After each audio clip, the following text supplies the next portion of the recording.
Hello, welcome to this session which will explore storytelling in religious education. This session is suitable for both primary and for secondary teachers at all stages, and I think explores one of the things that I feel lies at the heart of good religious education and the way that we teach it within any of our classrooms. Now, if we begin just by looking at the question that is on the screen, which is why is story so important? So Janet Dyson has argued that storytelling is an essential part of what it means to be human. So storytelling lies at the heart of everything that we do and everything that we are, perhaps. And I would suggest that all of our lives are made sense of through the telling of a narrative.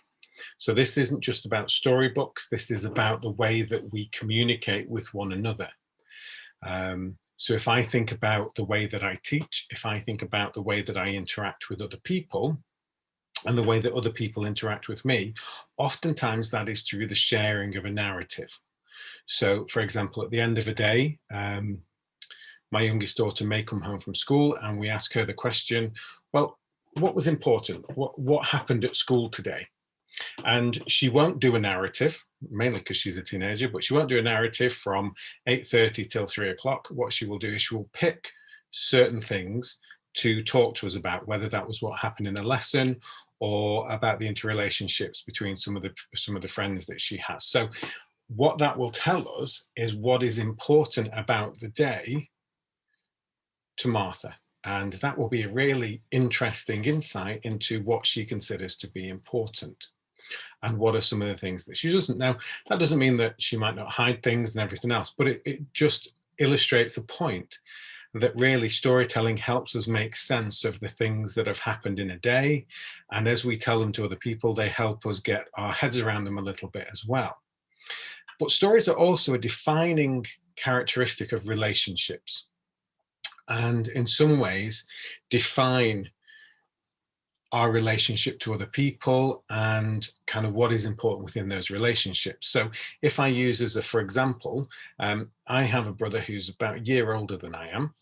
And about the age of 18 or so, when I was 18, I moved out and we haven't lived together since. So all of those first 18 years of my life, we have lots of shared stories and they define our relationship and who we are to each other and the love that we share.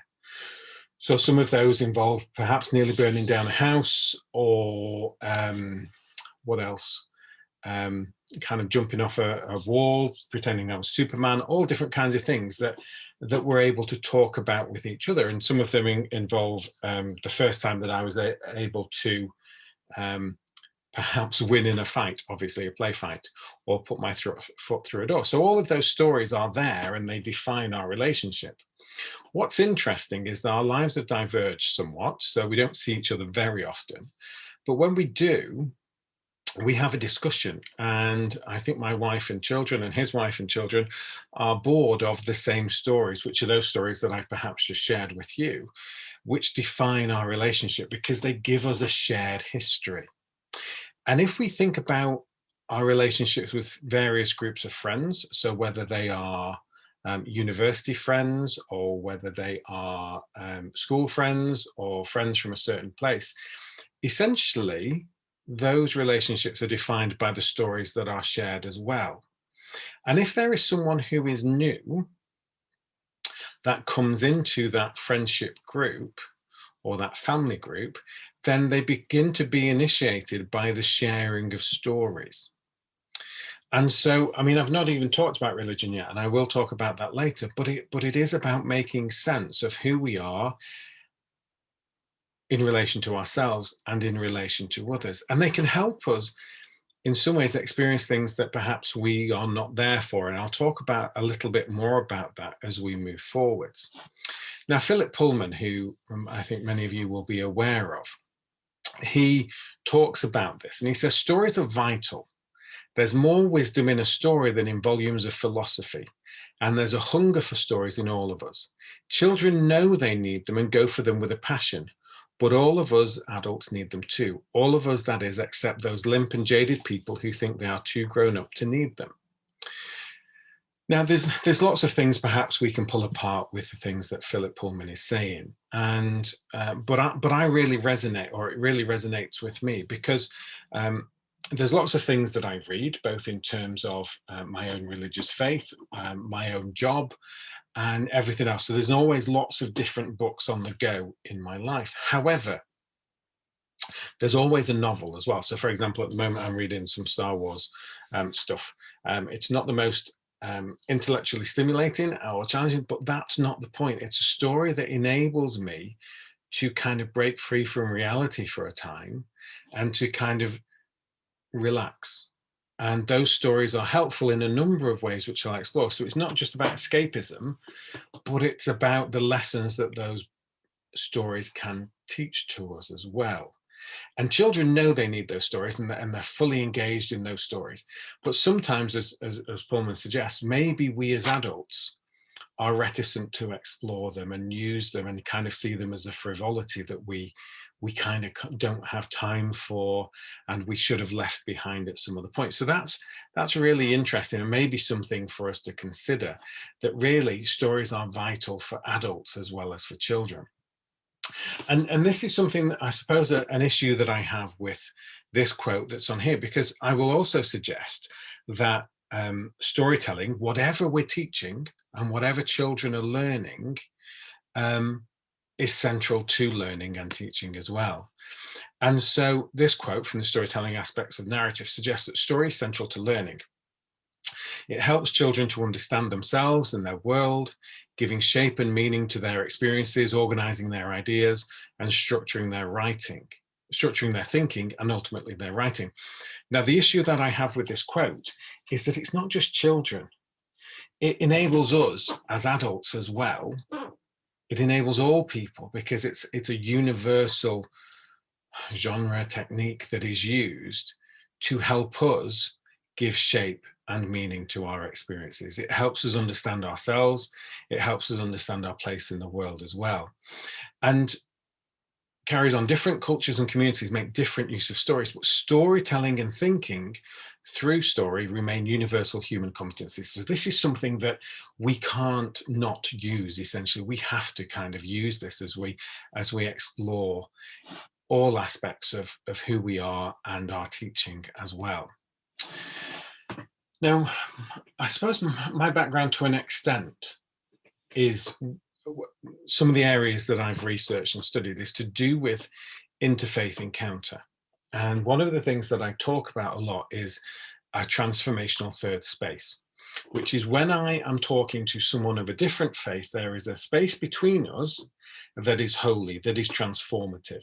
So as I learn more about the religious other, I actually learn more about myself, and I am transformed, either through thinking through, why do I not agree with that? What is it about my own faith that makes me kind of reject that?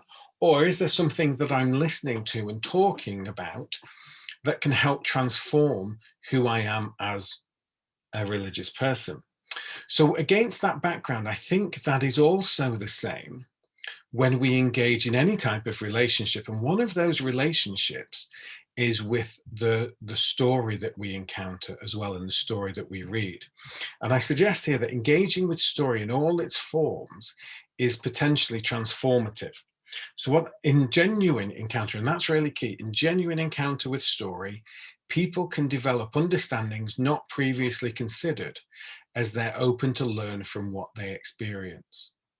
Now, if I use a specific example of that, so when I was 14, we began to read at GCSE To Kill a Mockingbird. Now, I grew up in a very monocultural place. Prejudice of racial prejudice kind of wasn't in existence, not because we lived in enlightened society. It's just there were no different races, particularly around where I lived and within the schools that I attended. And so reading To Kill a Mockingbird and to engage in the injustice that is found within it transformed the way that I thought and encountered the world, because I realized that my little bubble wasn't enough. that I had to think about things that were outside it, and I had to think about issues of social and racial justice. And there's also the quote within there about walking a mile in someone else's shoes or moccasins. And so you look at that and you think, actually, that was a trigger moment in my life where the way that I viewed the world was changed. And that's partly because of this genuine encounter with the story. And I have to focus on the genuine encounter because there are other books and other stories that just kind of go over. So I also remember that as a GCSE, I read Taste of Honey, and I can't remember what that's about, to be quite honest with you. So that wasn't something that I had a genuine encounter with. It wasn't something that had a lasting effect, as far as I'm aware anyway. But at the end of this quote, this is from me, it says, a person cannot help be changed, but be changed by engagement with story. The benefits of engagement with narrative are not just a greater understanding of others and their literature, but also a greater understanding of what it means for them. So yes, To Kill a Mockingbird helped me understand antebellum America and all of those types of things. However, what's most important is that what it means for me and how I am changed through encounter with that story as well. So moving on, Orson Scott Card, who is a storyteller, some of you may know the film Ender's Game with Harrison Ford, but he's written far more than that. He talks about storytelling, and you can see the quote that's on the screen at the moment. But the second quote, the second paragraph, really, well, let's look at the first paragraph first. He says, because make no mistake, storytelling is what shapes our moral responses to the world around us. Of course, that includes all kinds of storytelling, which ranges from gossip to science, history, and scripture. So I think that's really important because it expands what we can understand and what we mean by storytelling. It's not just limited to reading a book. It's much more. It's just the conversations that we have. Now, I disagree slightly because I think I would delete the word fictional, because storytelling is particularly powerful because the author invites the audience to live inside the world of the story and add the events of the story to their own memories as if they had lived them. Now, yes, that happens within a fictional story, but I think it can happen in a non-fictional story as well. So, for example, my wife's grandmother is known as Grandma Jessie, and she died, I think, when my second daughter was about 6 months old. So my eldest daughter will have been about 2.5. So those two have limited, if no, memory of Grandma Jessie and stories of her. And then my second two children, they were born after she had passed away. But each of them remember stories and know who she is because we have told them stories about her. And so they feel as though they know her because of the stories that we have kept alive and that we have shared about her. And that goes with other people as well that have passed on. So it's not just the fictional, it's the non-fictional as well, that it's almost as though those things, those stories become memories of our own as well. And my youngest daughter, when my wife, when we were expecting her, we went to Disneyland Paris, and we've talked about it. We've got pictures and different things. And sometimes she's getting a little bit older now, so that maybe doesn't happen so much. But she talks as though she was there, because what we do is we place ourselves in those stories. And that's what's really fascinating and important about stories, is that we can place ourselves within them in alien situations, in situations that we weren't there for, and we can experience them and we can imagine what it's like to be there. Now that comes a little bit, and we'll talk a little bit more later when we talk about specifically religious stories and how that can help us as well. And when we consider religious stories, we need to, and storytelling within religion, as I say here, stories lie at the heart of religion. The stories that are accepted by religions are used to frame morality, teachings, and also the boundaries. And so what religion you are, or how you construct your worldview is very much determined by the stories that you accept or the interpretation that you place on those stories. So the story of Rama and Sita, the Ramayana, that may be one of the stories that in kind of provide a Hindu identity. And it's not a story necessarily that's accepted by other religions or worldviews. But then we look at the Abrahamic faith, or the so-called Abrahamic faith, and we look at the boundaries. And sometimes that becomes a little bit more complicated, but how they're interpreted determines the boundaries between Islam, Christianity, and Judaism. So, for example, where Jews would accept, for example, the story of Job, whether that's true or metaphoric, that's there, the story of Moses and the Exodus, all of those are important and accepted by Jews. But their rejection, for example, of the story of Jesus and his being the Messiah and the resurrection, that in some way defines the separation or delineates Christianity from Judaism. Now, there are other things. So the interpretation, for example, that Christians place on the story of the Passover or the story of the brazen serpent in the wilderness, the interpretation that is given to both of those stories differentiates Judaism from Christianity. And then we look at something like the story of Abraham and the sacrifice of his son. And we know that the Quranic version suggests, and Muslims would accept, that it's talking about Ishmael as the only son, whereas the version in the Torah, which is accepted by Jews and Christians, talks about the sacrifice of Isaac. And again, these provide delineators, if you like, between the different religious worldviews that we find. Now, of course, the boundaries are kind of messy and in the way that we explore those, but stories are key, because they are the way the religions have been passed on. Those are the way that people make sense of life, but also they help us understand the morality within religions. And so, for example, the teaching of the Ramayana helps us understand the concept of dharma and the duty and the morality of living. But also teachings, and dharma is a part of that teaching as well. But we're able to explore central teachings through stories, and that's what that's where the value lies within the use of storytelling within religious education, is that these stories are designed to help make complex concepts intelligible to everybody. And so using the stories will help children understand the central concepts of religions and everything else that kind of go along with that. And it has to be utilized correctly. It has to be utilized enthusiastically.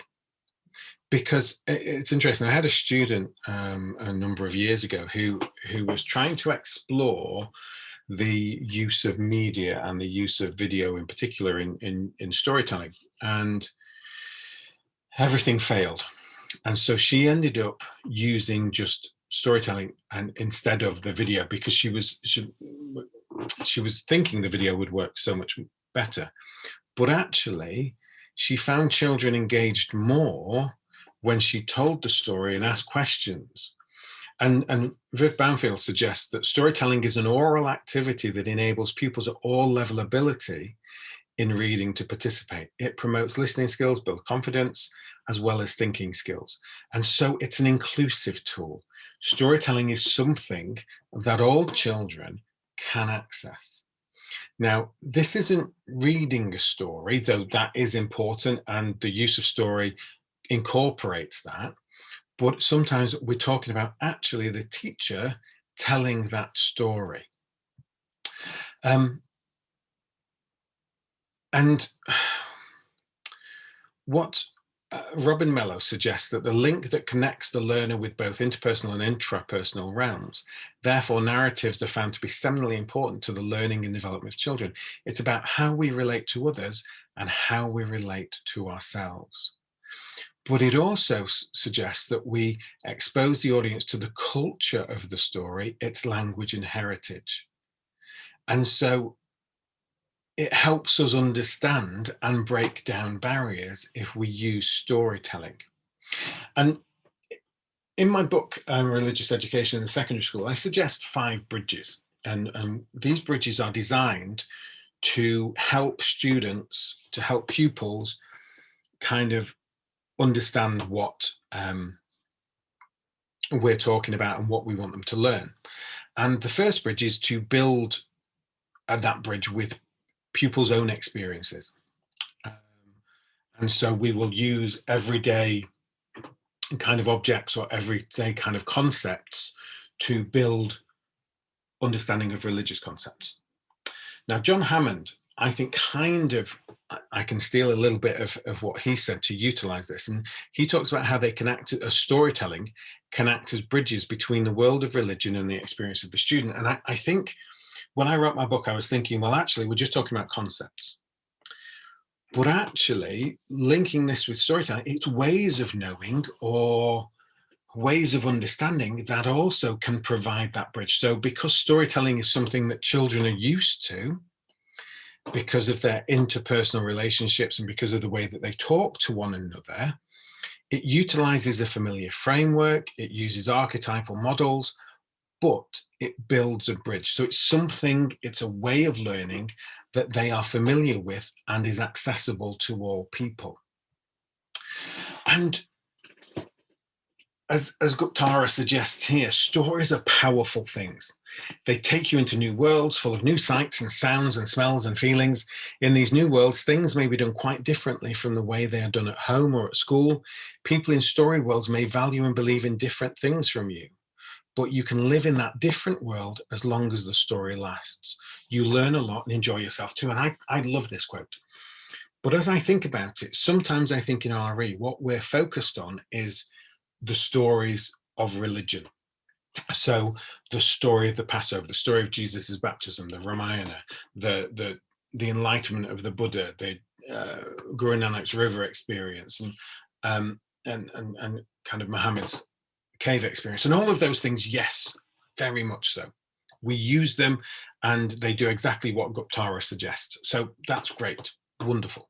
However, I think we miss a trick if we don't include the stories of religious believers today.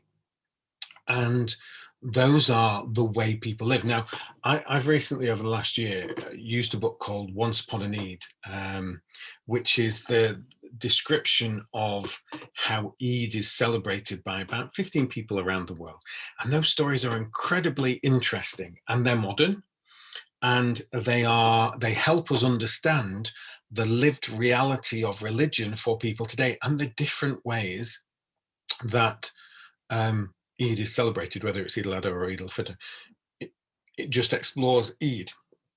And in some ways, this links to Bob Jackson's ethnographic approach, where if we want to understand a religion and how a religion is lived today, we look at the experiences of individuals. We look at what they do to try to understand religion and worldviews. And so it's kind of a bottom-up approach to religious education. Now, it's not everything that we do, and I think there is a place for the phenomenological approach and other approaches to RE, which is perhaps could be seen to be a top-down, where we learn the religions to understand how a person lives. But I think starting this way around sometimes is also important. So we look particularly maybe at, well, how does Billy, who is a Christian, celebrate Easter, and how does Bobby and how does Martha, who's a Christian, celebrate Easter? And we look at the commonalities and we look at why they do certain things. But those stories are crucial because they place children in the experiences of others, and so that we can begin to understand those things. So Janet Dyson in 2009 wrote a very, I think, interesting article about the benefits of using story within religious education. And she lists various different things about why story, and particularly story in religious education, is strong. And one of the things that really stands out to me is the second bullet point that's on this screen, which says that one of the most important uses of story is that they help us to confront and cope with the hard things that life throws at us. So stories provide us a safe space to discuss some of the more challenging issues that may arise in the life of children. So if I use as a for example, so I mentioned before I had 4 children, and before each of them have started school, we've read a book with them, which is something called Billy Starts a New School, or something like that anyway. And in this, Billy is scared because he's going to be starting school. And so what we do as we read this with them is we ask the question, why do you think Billy is scared? Why do you think he feels this way? And the whichever one of the children it was were able to kind of articulate why Billy might have been worried or why Billy might have been scared, because they were having those similar beliefs. And so we were able to talk through the issues using a character on which to focus those issues. So it wasn't as emotionally challenging because we were talking about character in the book. Now, obviously, we then need to discuss them in the context of children's own feelings and everything else, but it does provide that space to discuss some of those challenging issues that we come up with, and issues of well, what suffering and everything else that goes on, that comes along with life, really. But we're able to discuss those, and we're able to explore them in a safe space, because narrative gives life and gives a focus for those types of discussion. Now, at the end of the article, Janet Dyson lists a number of reasons why RE, and sorry, the use of storytelling or the use of story within RE is important. And so as we look through this list, there's all kinds of things that we can focus on. Now, some of them focus on promotes imagination, curiosity, introduces us to feelings, interests, and issues which might otherwise not touch us. It promotes a sense of mystery. It enables us to reflect on the human condition. It introduces to different kinds and functions of language. So these different things that we can explore as a part of storytelling with an RE.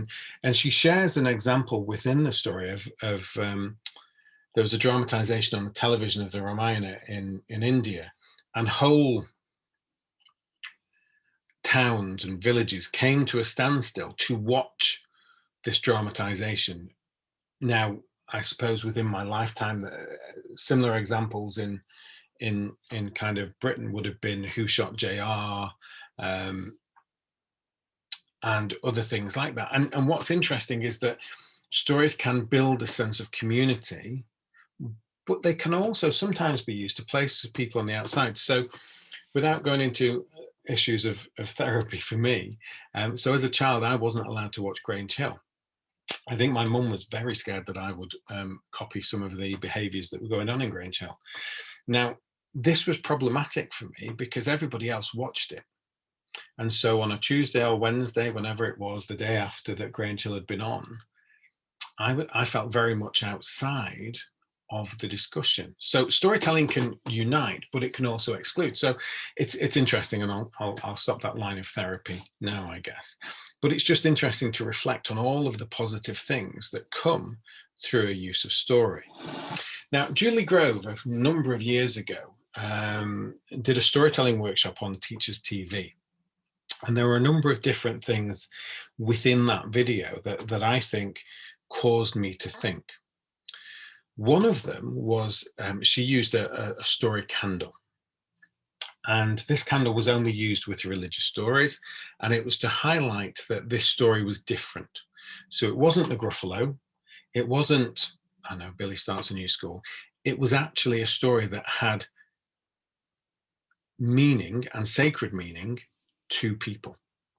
And so she used the storytelling candle to differentiate between the Gruffalo type of story and a religious story. Now, I'm not convinced about the use of a candle, if I'm honest.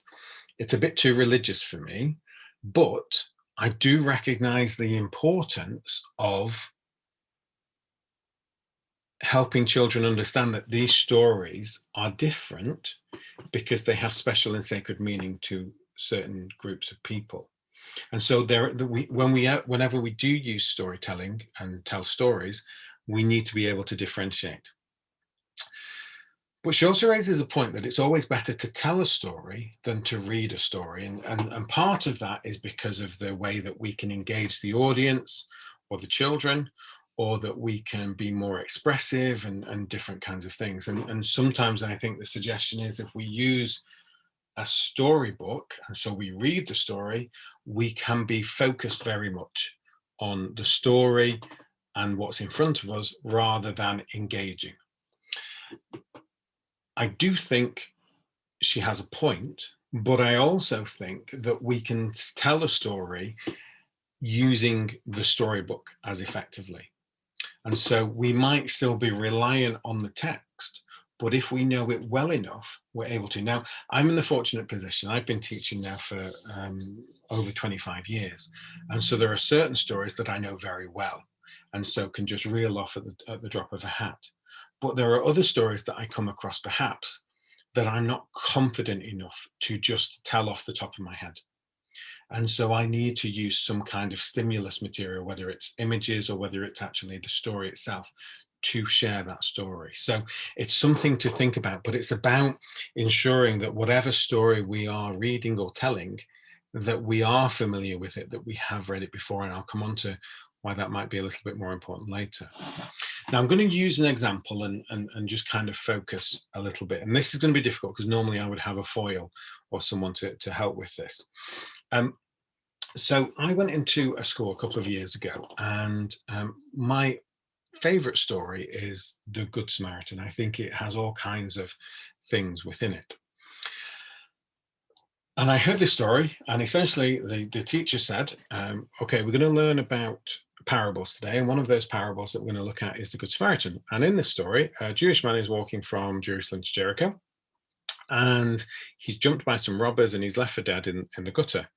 A priest comes along, sees him, crosses over the road, carries on his way. And then another priest comes along, crosses over the road, carries on his way. And then a Samaritan stops, helps him, kind of takes care of him, and then takes him to an inn and asks the innkeeper to look after him. And if he spends any more money, then he will pay him on the way back. Now, in essence, that story is accurate in its retelling because it touched on the various different aspects of the parable that Jesus told, but it kind of didn't engage. And I was very unenthused by this story. Now, what I'm going to do is I'm going to retell the story, but in doing so, I have a fragile ego, so please bear with me. I'm going to do it in a different way that I think highlights some of the ways that we should tell story within religious education. It's not going to be perfect. I can guarantee that. It's even more so because there's not a foil to answer the questions that I'm going to ask. So I may need to provide some of those answers. So there is a Jewish man, and he is walking from Jerusalem to Jericho. Okay, does anyone know where Jerusalem and Jericho are? Okay, so we will take some answers and some suggestions, but I'll also show this map. And so if you look at this map, you can see towards the Dead Sea at the bottom of the screen, you will see just in the top left of that, a red circle with a kind of star in the middle of it. So that's Jerusalem. And then if you go northeast, you can see, Jerusalem. And if you go northeast, you can see Jericho. That's about a distance of about 30 kilometers, I think. So in relation to where I teach, that's probably a distance between Chester and Wrexham. So this Jewish man is walking. So it's a long way that he's walking. And as he's walking, some robbers come out of the hills, and they punch him and they beat him up and they steal his money, they strip him and take all of his clothes, and they leave him lying in a gutter. He's bleeding everywhere, it's disgusting, but they leave him to die. So this Jewish man is lay there, just completely mess. And then a Jewish priest comes along. What would you expect this Jewish priest to do? So answers might include, well, he's the same religion, so he should stop and help. Or a priest is a good person, he should stop and help. But he doesn't. He crosses over, he sees him definitely, but he crosses over the road and carries on his way. Why do you think the priest would do that? And again, children may come up with answers. Maybe he was scared because the robbers might have been still around waiting to see who stopped to help. Or even it might be that the person that's lying in the gutter is actually a stooge and his friends are lying in wait around and about. It might be that he's late for something. And depending on what age of the children, I might discuss issues of touching blood and uncleanliness for the priest, which he wouldn't have been able to perform certain rites within the temple. So there are lots of good reasons why a priest might not stop. I don't think they're good enough, and from what Jesus was saying, I don't think he thought they were good enough, but he didn't stop. But then a Levite comes along. Does anyone know what a Levite is? Okay, so another type of Jewish priest. So what do you expect him to do? Okay, and again, stop, because you can't get two dodgy priests in a row, surely, but he doesn't. He crosses over the road and he carries on his way. And then a Samaritan comes along. Does anyone know what a Samaritan is? Now, some people may do, some people may not. Some people may know, for example, that the Samaritan is someone who helps someone else because of the Samaritan's charity. We may need to give some background to the hatred between Samaritans and Jews. We may need to talk about the Babylonian captivity and intermarriage and how they just hate each other and are seen to be kind of religious sellouts and mixed race and different things. And there's just this hatred. So much so that I may use the example of if a Jew is walking from Jerusalem to Nain in Galilee, they would walk around Samaria rather than walking through, because they would become unclean. So what do you think the Samaritan would do, knowing this relationship between Samaritans and Jews? And it might be that he would walk past, or he would give him a swift kick on the way past. But he doesn't. He stops and he helps, and he cleans him up, and he takes him to an innkeeper and says, please look after him, here's some money. If you spend any more, then I will pay you on the way back. So what was Jesus trying to teach in this story? And this is where children will offer suggestions about, obviously, don't judge people by what they look like, and you should help people no matter what, love your neighbor, all of those types of things. But I think it highlights the way that I've just told the story, and using questions, getting children engaged in the story and a part of the story, means that children will understand what a radical story it was for Jesus to tell, because Jesus was telling this to a Jewish audience, but he's able to kind of turn the expectations on its head and kind of challenge the expectations of the time. And so, yes, there's lots of different things that I could have done differently, and there's more images that I could have shown, and I could have been more animated and all of those things. But taking time to ask questions and to suggest what will come next are really important. Now, over the last, I don't know, however long, as I've done storytelling workshops with students and student teachers, we've kind of discussed, based on their experiences of listening to story and hearing story told and maybe telling story for themselves, kind of what the top tips are. Now, obviously this will vary, but here are some of the suggestions. So I mentioned before that one of the bridges that I strive to use is with children's own experiences. And so we can relate them to their own experiences. And I'm going to use an example in a moment of the prodigal son, and beginning to ask children, maybe, have they ever had to wait for something? And if they've ever had to wait for something, how did that make them feel? Or maybe in the Good Samaritan, what I could have done and perhaps should have done is, okay, have you ever seen someone who's in need? Okay, what did you do, and what could you do based on what we've just explored in the Good Samaritan, or what would a Christian do in that point? We simplify it appropriate to age, and so there are some stories that have barriers in them. So, for example, one of the things that in the Good Samaritan was, what is a Levite? Now, I could have quite appropriately changed it to, and another Jewish priest came along. That would have been straightforward. So we need to look at the language that's used and think, okay, do I need to use this kind of language? Is it intelligible to the children? If it's not, then I can simplify it. Not changing the story, but just making some of the language that is used appropriate for the age to which I'm talking about. We need to know the story in depth. As I've mentioned before, I don't think you should just pick a story off a bookshelf and start reading it. I think we need to, when we're using religious stories within the classroom, whatever type of religious story that is, we need to plan and we need to be aware of it. And so if I use as a, for example, and for one of my children, I remember picking a book off a shelf and just reading it to them. And I would say, okay, I love you, whispered Mouse. And so even just on that level of being prepared for the tone of the voice that we use and the modulation and all of those things and the actions that we do, we need to have read it. Otherwise, we can make some mistakes. Be prepared to address concepts and ideas. So this is really key. I mentioned before that in religious stories, whether they're stories that are told within the religion or stories about religious people, we need to be prepared to address concepts and ideas. They have central concepts. Now, they might have lots, or they might have only a couple, but you know which story or which concept you want to explore within that story. So there might be 5 or 6, but actually you only want to focus on 1 or 2. So we will focus on that one. And so you maintain that focus throughout. But you know why you're telling the story, you know what it illustrates with regards to Christianity or Hinduism or whatever religion that we're talking about.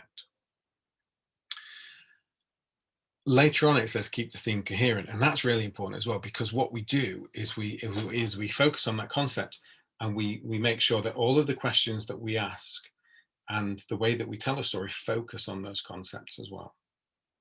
Use props, visual aids, so that may be appropriate. I used a map. It's very straightforward. You might use images. It depends on the story that we're telling, because obviously there are some religious sensitivities that we need to be aware of, particularly with regards to Prophet Muhammad. But the props and the visual aids help children become more involved in that kind of thing. And I remember once doing this with some early years student teachers, and there was just a rain stick when they were telling the story of Noah's Ark that they use quite regularly. Be sensitive to individuals in class. Sometimes there are things that happen within the story that might be just a bit too close to the bone for some of the children that are in the class. And we might not be aware of them. And maybe you think I'm being overly sensitive because, for example, the story of how Ganesh got his elephant's head. We're talking about, for example, a father who chops off his son's head and kind of, there's lots of other things that goes along with that. But and everything turns out okay in the end. But if you know that within your class there is a child who has experienced some particular domestic abuse at that point, that might not be the most helpful story to tell or to use. And there's other stories that we can use as to why people will pray to Ganesh. So just be aware of that. Prepare for questions. Now, not all of these questions will come. But in preparing for these questions, we can also think, should I therefore be using this story? So, for example, let's use the story of Noah's Ark. And Noah's Ark, if we tell it in early years, Key Stage 1, we're probably telling it about how God loves animals. If I'm telling it in Key Stage 2, Key Stage 3, there are questions that surround that story about perhaps the genocide of humanity and how God is punishing people, which are legitimate questions and are things that Christians and Jews and Muslims who use that story need to explore in terms of God's judgment on humanity. So it is important, but if we just want to talk about how God loves animals, then in Key Stage 2, 3, 4, we might choose a different story rather than Noah's Ark, unless we want to explore those questions. And I think those questions should be explored, but I think we just need to be aware of questions that might be asked, and we need to think about those things. Don't present beliefs as facts. And I think this links very much with something that's on the other side, which is use the third person. And this is very much my own approach to teaching RE. And I know some people disagree with this, but I will always teach in the third person. So Christians believe this, Hindus believe this, Muslims do this, da, da, da, da. So you shouldn't be able to tell what religion I am from the way that I teach and the way that I talk about religion, because I will talk about all of them in the third person. I think that's quite helpful when, sir, is this story true? Well, for Christians, it is seen to be true. For Muslims, it is seen to be, and so on. So it becomes easier because then I'm not having to comment on the relative truthfulness from my own perspective. I know there will be disagreement with this because there are some people who feel that it's an important part of what we do to be able to help students see that we can have an opinion on things. So, but I think it's important. I almost deflect those questions because I think what's important is how the story is viewed within the religious community rather than my particular perspective. Though I recognize that my perspective can be used as a discussion point as well. Keep the theme coherent. We've kind of mentioned that before. Ask questions to check understanding, and we have to plan those questions, both to check understanding, but also to perhaps postulate what's going to happen next. Good timing, use of pace. Similarities and differences to other religions, and that will depend on the story, that will depend on the age range of the pupils, but it's useful to draw those similarities and differences out. So if we're perhaps telling the story of Abraham and Isaac, maybe it's useful to kind of compare that with the version within Islam, for example. But that should be used judiciously and as appropriately, I guess. Understanding what you're trying to get out of it, again, that links back to the concepts and ideas. Be enthusiastic, straightforward, ensure children are engaged. So how are we keeping them? And that's the link with maybe the use of visual aids, maybe the use of questions, different things. Use third person, we've discussed, link to other stories, and so we can utilize some of those stories, and again it might be within that religion rather than without.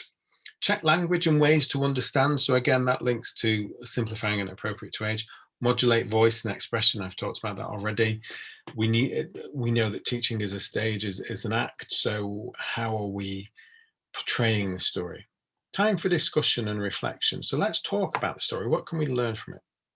Know the context of the story. So yes, we might be trying to help children understand what that story means to Christians or Muslims or Hindus or Buddhists today, but we need to know its original context, because in some ways, if we look at the parable of the Good Samaritan, it's a nice story outside of its context, but it is more impactful within its context. Use of drama. For me, there's a particular approach within drama that I won't go into called process drama, which I think is incredibly useful. And it's a different way of doing it than just have 6 different groups do the same story in drama and kind of you're bored by the end of it just by seeing the same stories. But process drama is a really good way, and maybe I'll do something about that some other time, but talk to your drama teachers in your school because that's there. Legitimacy of the story, obviously use of drama. We need to be aware of certain representations with regards to Muhammad and the gurus. But just, yeah. Okay, legitimacy of the story. So within the faith community from which we are telling this story, how is it viewed? Is it true? Is it a parable? And so on. Now, obviously, that's a bit messy because stories will be understood in different ways, and we can still acknowledge that this story is interpreted in different ways. So, for example, the Ramayana, is it true? Well, there are some Hindus who would say yes, definitely, but there will be other Hindus that would say, well, actually, when you look at the story of Ravana with his 10 heads, those are representative of 10 vices that we have, and that Rama is able to use the divine weapon, the Vedas, to kill him. So it's teaching a message. And so Hindus would have this kind of, there will be different Hindus who have different relationships with that story. But as far as possible, we need to be true to the way that it's told. So if I use as a, for example, within that, so the story of the feeding of the 5,000 within Christianity. Now, I know that it wasn't the feeding of the 5,000, it was much more, because Matthew records that he fed 5,000 men and there were women and children besides. We could get onto all kinds of discussion about misogyny and patriarchy within the first century of Palestine at that point, but we won't. What we'll say is, okay, we'll stick with the feeding of the 5,000. And the general story is that a child, people were getting hungry, and a little boy had 5 loaves and 2 fish. And I think it was Andrew, one of the disciples, said, well, he's got this, but I don't think it's enough. But Jesus was then able to share it among all of the people that were gathered, and there were 12 baskets that were left over. So within this story, there's 2 themes. There's sharing, obviously, and there is also the miraculous nature of it that enables us to know that Jesus, or that enables Christians to know that Jesus is the Son of God. Now, I've heard that story told within a school, and it's basically that as Jesus started to share out the bread and the fish, everybody else got their sandwiches out and started sharing. Now, I understand that that is one interpretation, and it maintains the sharing theme, but it takes away the miraculous nature of it, and the fact that it shows that Jesus is the Son of God. So what the teacher has done is he has taken away the self-understanding that most Christians would have of that story in order to make it more believable. And I think one of the issues when we use stories is that, yes, some of them are fantastic, as in amazing, and they're hard to believe. And that goes across all religions. But that's one of the challenges of faith, one of the challenges of belief. So if we dilute the stories so they become more intelligible and more believable, then are we doing the faith a disservice? Because surely the idea of it is that that story takes belief to believe. It's a step of faith. And so we just need to be aware that we're being true to the message of that story within that particular faith tradition. Now, in order to structure questions, I would suggest that obviously there's the early learning goals. And so, yes, there's a way to ask questions to check knowledge understanding. That's great. And we need to do that. And we might ask them from different disciplinary lenses, which I may talk about later. But essentially what we're doing is we're asking questions based on expectations and skills that those children may develop. And so there are the early learning goals, which you can see in front of you. So we might ask, for example, in terms of the world, children know about similarities and differences in relating to places, shapes, objects, material things. So what we might do is we might ask children, well, how's this similar to this? How's this different to this? So we can phrase the questions that we're asking. Now, I know that these are contested at the moment, but essentially they do give us an awareness of different skills that we can use within RE. And so if we want children just to be able to recall and name different beliefs and practices, that's great. But if we want them to describe links between stories and other aspects of the communities they're investigating, that will phrase the questions. That will enable us to look at the questions that we want to ask. So whether that's, so how does this story relate to the celebration of Christmas, for example? What are some elements in there that kind of, or we might want them to explain the range of beliefs, teachings, and sources of wisdom and authority. So we might compare, for example, the two nativity stories that we find in Matthew and in Luke. And so why does Matthew use wise men, kings? I think it's this way around anyway. And why does Luke use shepherds? What is it about the way that they're writing? Or we might compare it to a Quranic portrayal of the nativity with regards to the angel Jibril appearing to Miriam and so on. So there's lots of different things that we can do that help children kind of show different levels of skills as well as we explore those stories. Now, there's lots of different sites. I've only listed a few here from Hinduism, from Jain, from Islam and Judaism of some websites. There's also books that are very useful and very helpful that are appropriate as well for use within a classroom. But there's lots on the web as well that we can explore. And as I mentioned before, some of them are focused very much not on sacred stories, but on stories of individuals of faith. And I think they are just as important to use. So one of my favorite stories, that sounds really bad when you consider its topic, but one of the most impactful stories I've heard, and it's a real life story, is of Rabbi Hugo Grin. He was a presenter, I think, on Radio 4, and he tells a story of when he was in a concentration camp. And as he's arriving at the concentration camp with his father and family, his father says to him, "If anyone asks how old you are 18. And he said, "Why?" "Well, just you're 18. So he was asked, and he was able to go off with his father, as opposed to being separated and perhaps facing death, immediate death, as children were moved away. But when he was in this concentration camp, his father and he collected, and he talks about this, he collected the margarine. So he says, from our less than meager rations, we saved our margarine. From bits of wood, carved out bowls for oil lamps, and out of blanket and uniform threads, we fashioned wicks of a sort.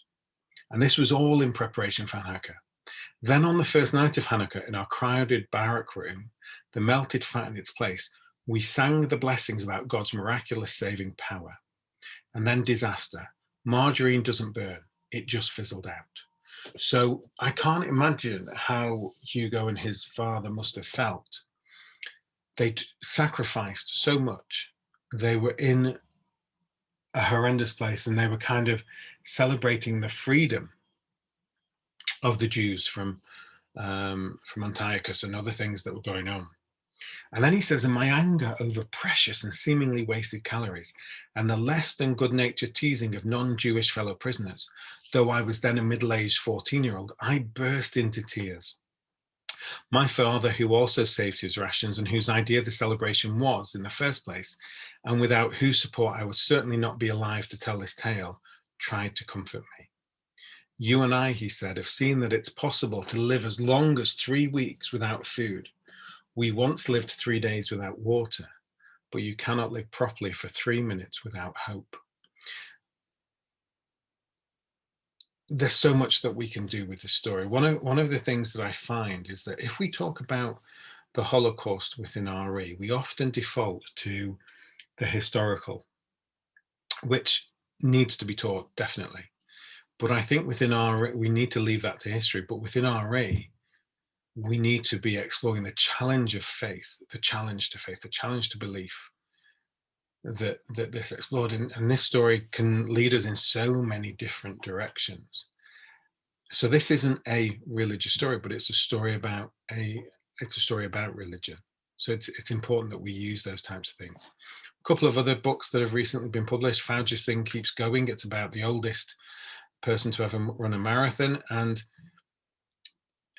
his identity as a Sikh is part of the story. So it's not a story about Sikhism or Sikhi, it's a story about where we can learn about Sikh principles that Fauja kind of lived. And there's another book, Amazing Muslims Who Changed the World, as well. And so that has a large number of people. And these are people who exemplify Muslim beliefs, Muslim characteristics. And so they're really important that we can actually use those. And again, it goes back to using the experiences of people of those religions. Now, we're going to look. So I've talked a lot of, I suppose, theory of some kind and why it's important. So if I'm planning to tell a story, I'm now going to go through whatever age I'm planning to tell this story to. I'm going to take you through the process. So I'm going to use an excerpt from the Lion Storyteller Bible. Now, this is useful because they are simplified stories. There's issues with the way that they've simplified them, but they're designed to be read aloud. So we have this story. I've just chosen one, not necessarily at random, but just one that I think is important. And so we have the idea of the big spender. Now, this is one area that I'm not keen on, if I'm honest. I don't like the title, The Big Spender, but that will help me later on anyway. It's also known as the forgiving father, the lost son, the prodigal son. So I've read this story and I have it in front of me. And so the first question I ask is, how is it viewed? And so I know that within Christianity, this is a parable. So this isn't a true story in the sense that it actually happened, but it is a parable. And so it teaches important truths. So I need to be prepared for that. And so if a child asks me, is this story true? Well, for a Christian, it's a parable. And so I will have explored that with them. And then I need to identify the themes. And just kind of thinking about them, there's reconciliation, there's parable as a theme, there's forgiveness, there's jealousy, there's regret, there's joy.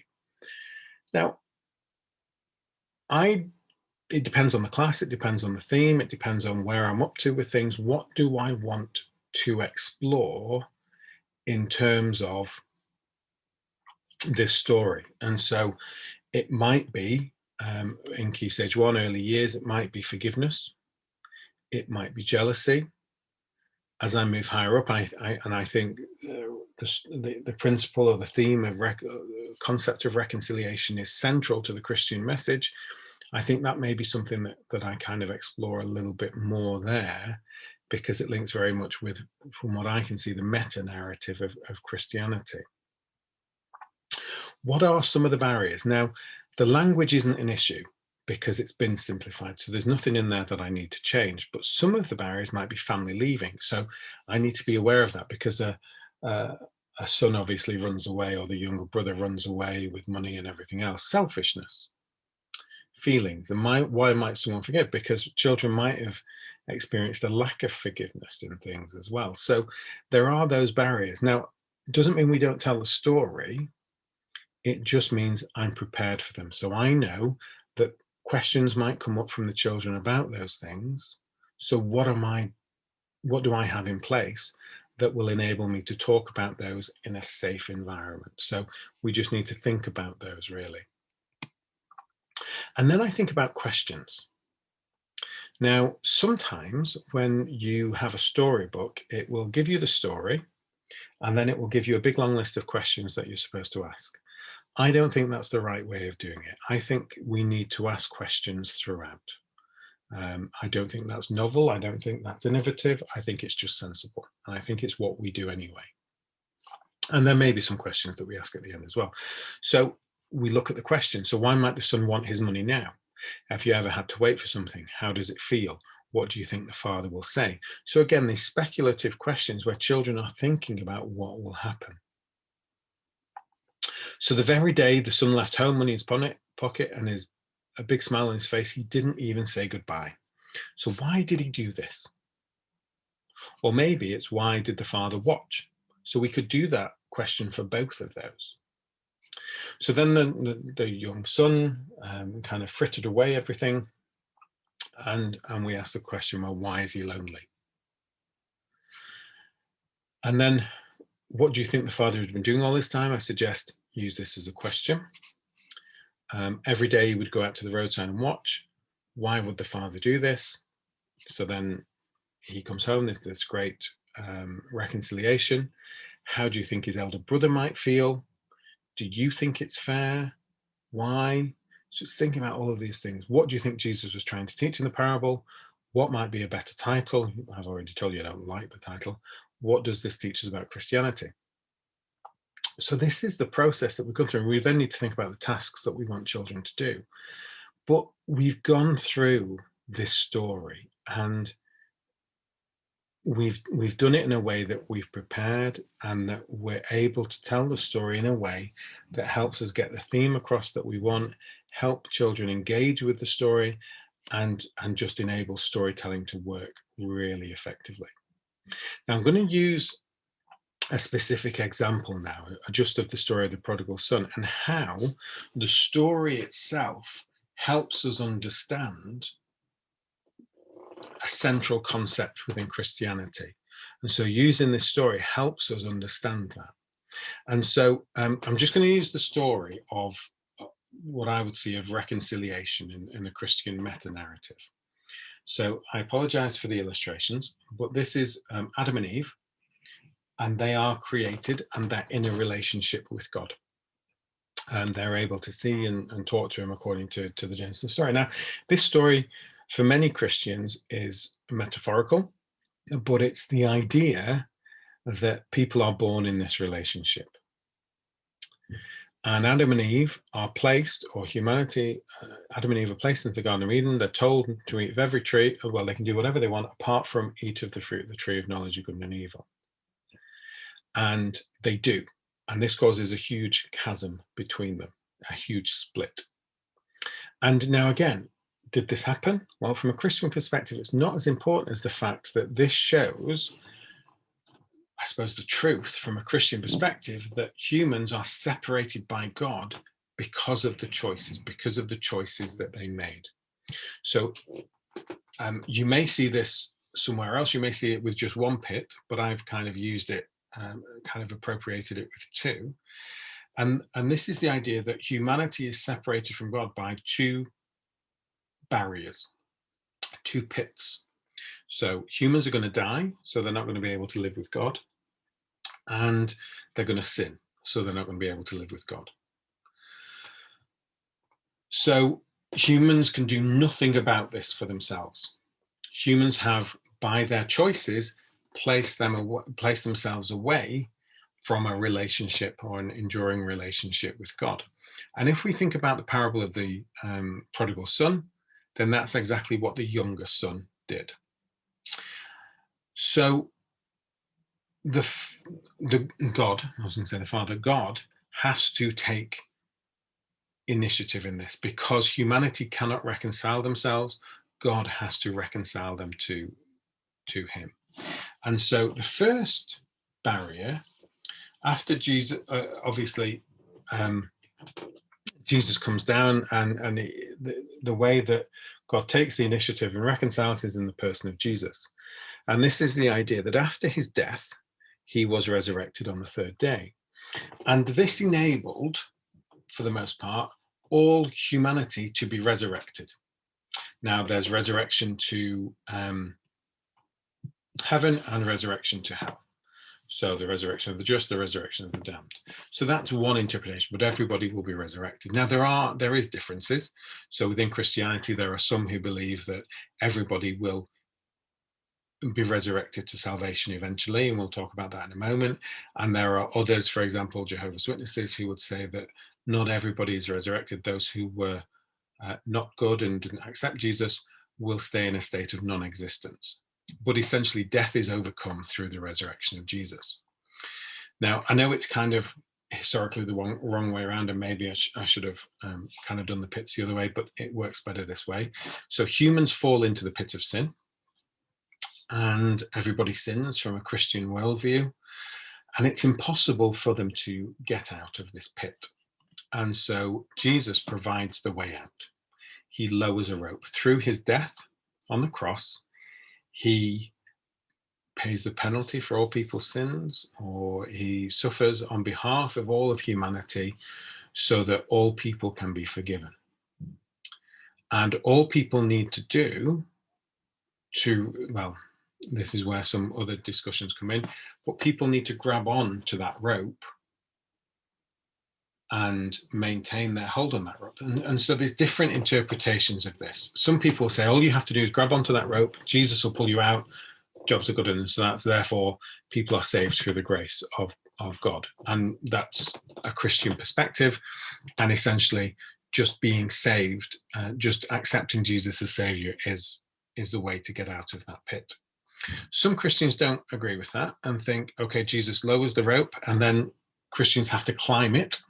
So that may be a salvation by works approach where you kind of have to do everything. There is a middle way, and this is where people are still saved by grace and the rope is lowered down and people have to keep hold of it and Jesus is pulling, but because Christians want to show appreciation and love for the act that Jesus has done, they will try and climb aspects of that rope. Makes no difference really, but just as an expression of that love. So they will, some days it's just keeping hold of the rope, some days it's maybe moving up an inch or two. But in that kind of relationship, by holding on to the rope, you're able to be in a relationship with God or with Jesus, and therefore return, as we can see, to live with God. And so this is the story, if you like. This is for me, this is the meta-narrative of Christianity. It's the story against which everything else makes sense. So that's why I think the story of the prodigal son is so important. But just as the prodigal son shows that story, there are other examples. So, for example, we look at Pilgrim's Progress. And this is a story. It's a bit in your face. It's an allegory, and obviously the main character is called Christian, and he starts with a burden on his back, and he goes through places like the City of Destruction, the Slough of Despond, Carnal Policy. But then he lays his burden, if you look at the top of this, at the bottom, at the cross. And so this is about people accepting Jesus and being in a relationship with him. Not that everything is great from that point forwards. There's still tests. There's the Doubting Castle, there's the Valley of the Shadow of Death, and there's Vanity Fair, and then eventually they arrive at the Celestial City. But we can use this story, if you want, to kind of illustrate Christian perspectives as well. So the use of fiction is also quite interesting, and Narnia does exactly the same thing. So in the Voyage of the Dawn Treader, Eustace, who is the cousin, he's turned into a dragon, and he tries so many times to get rid of his skin and change back into a boy. But then Aslan approaches him, and we know, because Aslan throughout the books is a type for Christ and kind of a Christ figure. I think it's at the end of Prince Caspian, he says, "You need to seek me in your world, but there I'm known by a different name." But this process, this kind of accepting of Aslan's help is in the similitude, if you like, of the acceptance of God's plan for Christians. And as we read this is a kind of a similar way of a conversion or an acceptance of Christ for Christians. So the very first tear he made was so deep that I thought it had gone right into my heart. And when he began pulling the skin off, it hurt worse than anything I've ever felt. The only thing that made me able to bear it was just the pleasure of feeling the stuff peel off. Well, he peeled the beastly stuff right off, just as I thought I'd done it myself the other 3 times, and they hadn't hurt. And there it was lying on the grass, only ever so much thicker and darker and more knobbly looking than others had been. And there was I, smooth as soft as a peeled switch and smaller than I'd been. Then he caught hold of me. I didn't like that much, for I was very tender underneath now that I'd no skin on, and threw me in the water. It smarted like anything, but only for a moment. After that, it became perfectly delicious, and as soon as I started swimming and splashing, I found that all the pain had gone from my arm, and then I saw why. I turned into a boy again. After a bit, the lion took me out and dressed me in new clothes. And so when we consider, and we're teaching about the Christian view of becoming a new creature and being born again and all of those different types of things, we have stories that kind of illustrate those points. So I've spent, I suppose, a while exploring what it is to use story and why I think it's so important. Hopefully, this will trigger some kind of thought process within you and help you look at the way that you practice. And I'm very happy to engage in any discussion or conversation should you have any thoughts coming out of it. But thank you for listening.